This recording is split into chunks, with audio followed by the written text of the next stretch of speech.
महर्षि पतंजलि एक सूत्र लिखते हैं योग दर्शन के अंदर, और ज़्यादा गहराई में चर्चा को लेकर के नहीं जाऊंगा, केवल मोटी मोटी सी बात आपसे साझा करनी है।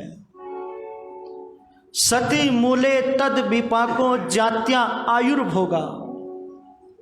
इस सूत्र की चर्चा करते हुए महर्षि पतंजलि कहते हैं कि वो परम पिता परमात्मा कर्म के आधार पर 3 चीजें समस्त प्राणियों की निर्धारित कर देता है। कौन सी है वो 3 चीजें? तो कहा जाति, आयु और भोग। जैसे जैसे जिसके कर्म होते हैं वैसी वैसी जाति, आयु और भोग मिलते हैं, ऐसा महर्षि पतंजलि कहते हैं।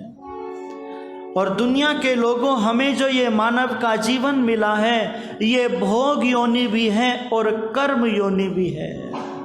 उस परम पिता परमात्मा ने कर्म करने में स्वतंत्र किया है, स्वतंत्रता करता। सूत्र कहता है अष्टाध्यायी का कि हम कर्म करने में स्वतंत्र हैं, पर उसका फल भोगने में परतंत्र हैं। कर्तुरीव सिततमम कर्म। जो हम कर्म करते हैं उसमें परम पिता परमात्मा ने हमें स्वतंत्रता प्राप्त की है। और निवेदन करना चाहता हूं, तब वेद ने कहा था कि हे मानव, यदि तू अपना कल्याण करना चाहता है, यदि 100 वर्षों से अधिक अपनी आयु को प्राप्त करना चाहता है, जीवन को जीना चाहता है, तो सुन, कुर्वन्न वेह कर्माणि जिजी विचेत छतम समाह एवं तोयि नान्यते नो तो अस्ति न कर्म लिप्यते नरे। कुर्वन्न वेह कर्माणि जिजी विचेत छतम समा एवं तोयि नान्यते तो अस्ति न कर्म लिप्यते नरे। तू कर्म में लिप्त मत हो जाना। 100 वर्षों तक अच्छे कर्म को करते हुए अपने जीवन को जीना। पर आज विडंबना इस संसार के अंदर यह है, व्यक्ति अच्छे कर्म को करना नहीं चाहता और बुरे कर्म को प्रयत्न और पुरुषार्थ से करेगा। और जब उसके फल की बात आती है तो व्यक्ति ये सोचता है कि गुरु की शरण ले लूंगा, गंगा में स्नान कर लूंगा, तो मेरे जो पाप है वो माफ हो जाएंगे, गुरुजी मुक्ति दिला देंगे। पर मैं निवेदन करना चाहता हूं, वेद कहता है सुनो, इस धोखे में मत रहना कि गुरुजी बचा लेंगे, या गंगा में स्नान करने से या गाय के ऊपर हाथ फेरने से तुम पापों से बच जाओगे। गंगा में स्नान करने से, गाय के ऊपर हाथ फेरने से रोगों से दूर हो सकते हो, पर पापों से दूर नहीं हो सकते। वेद कहता है न किल विषम अत्र धारो अस्ति न यन मित्र सम ममान एति अनुनम निहितम पात्रम न एतत् पक्तारम पक्वः पुनराविशाति। परम पिता परमात्मा का जो साम्राज्य है, जो उसकी न्याय व्यवस्था है, वो सर्वत्र विद्यमान है। उस परमात्मा के न्याय में कोई दोष नहीं है, कोई त्रुटि नहीं है। उसके यहाँ पर किसी मित्र की, पैगंबर की, पीर की, विद्वान की, किसी की कोई सिफारिश नहीं चलती है। परम पिता परमात्मा हर क्षण मेरे और आपके क्रियाकलापों को देखता है। ऐसा कोई सा भी कर्म नहीं है जिसको छुपाया जा सके, जिसको छुपाया जा सके। कवि रत्न प्रकाश जी ने पंक्ति लिखी थी, कौन ऐसा कर्म है जो छुपाया जा सके, सब जगह सर्वदा आप विद्यमान हो। तुम अनादि, तुम अनंत, पूर्ण तुम महान हो। सब जगह ईशावास्यम इदम सर्वम, वो परमात्मा मौजूद है।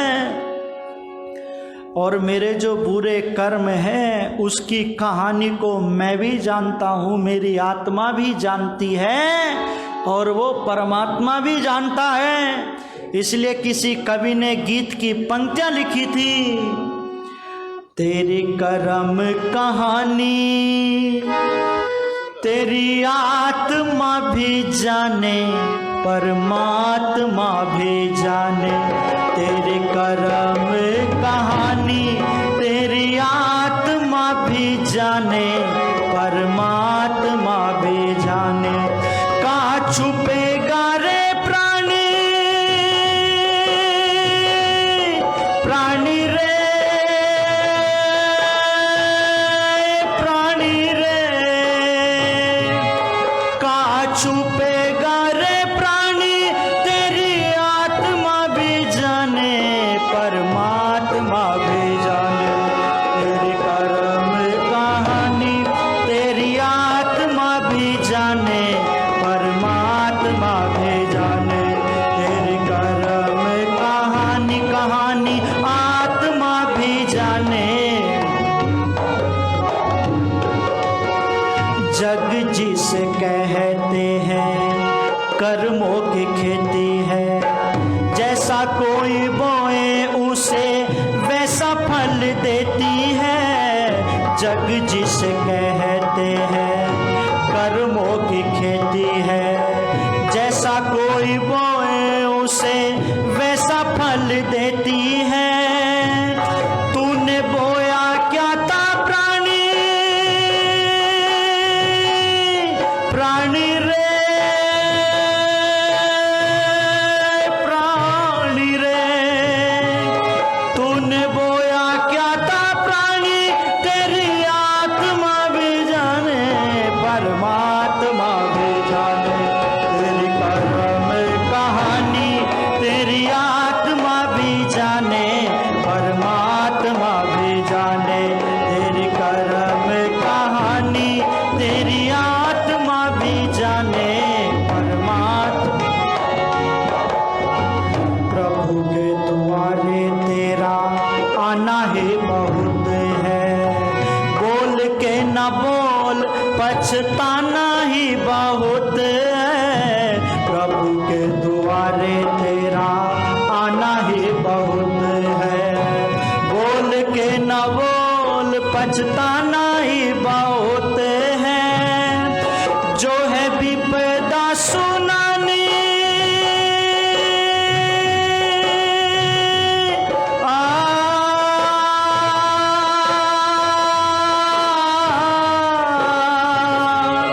जो है विपदा सुनानी, तेरी आत्मा भी जाने, परमात्मा भी जाने।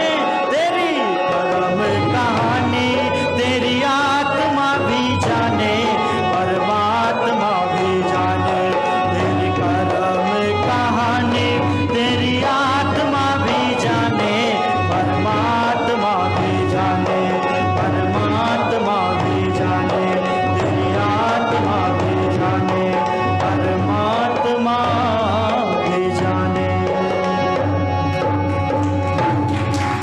तेरी कर्म कहानी तेरी आत्मा भी जाने और वो परमात्मा भी जाने।